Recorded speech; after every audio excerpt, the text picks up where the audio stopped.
Tidak bisa, kalau masih ada seorang nan malintang tidak sepakat, tidak bisa saku ditagaan, tidak bisa pusako digadai, apalagi dijual. Assalamualaikum warahmatullahi wabarakatuh.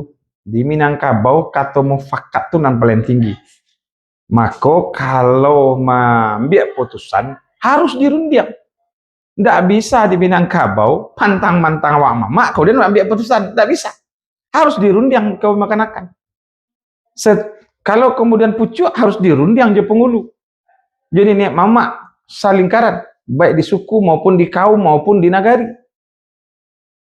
Harus ditimbang. Timbangnya kebenaran. Tidak bisa ego. Disitulah keunikan dan kekhasan Minangkabau yang kemudian kini wak tinggalan. Badi wak tinggalan. Kadang-kadang wak punya stempel karena wak berkuasa, wak putuin seorang, tidak bisa. Di Minangkabau mufakat itu kalau bule bisa digolongkan, kalau picak bisa dilayangkan. Ketika kemudian di Minangkabau, segala sesuatu harus diambil atas musyawarah mufakat kalau bahasa orang kini. Mufakat orang sadonyo baru bisa dilaksanakan. Maka untuk itu, tidak bisa. Kalau masih ada seorang nan malintang tidak sepakat, tidak bisa saku ditagaan. Tidak bisa pusako digadai, apalagi dijual.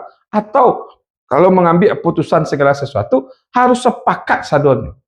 Sehingga tidak ada kemudian karena muncul konflik di belakang hari, karena ada tidak sepakat dipasokan sako itu ditagaan. Pusako itu digadaikan, tidak bisa. Karena seluruh punya suku, punya kaum, dan hak nagari. Tidak bisa karena ketua lembaga, awak tanda tangan aja, ketua aja sekretaris. Wah putih tanpa musyawarah.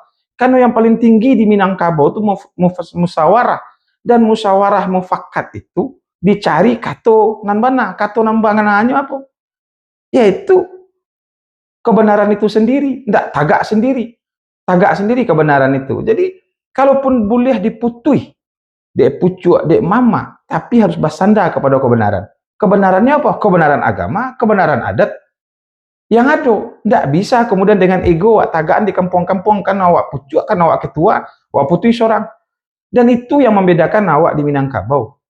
Karena di Minangkabau tidak ada ketua, tidak ada rajo dalam pengertian kekuasaan mutlak. Karena kekuasaan kalaupun ada pucuk adat, itu harus menengah dari bawah.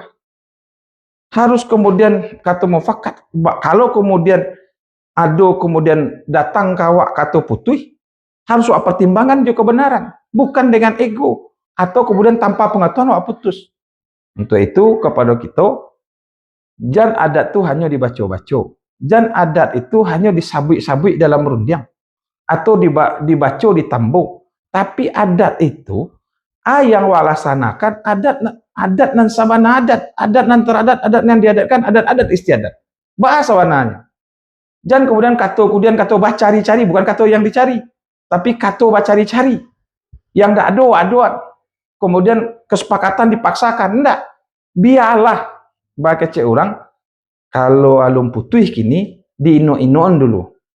Dibawa dulu. Saya lihat semudia.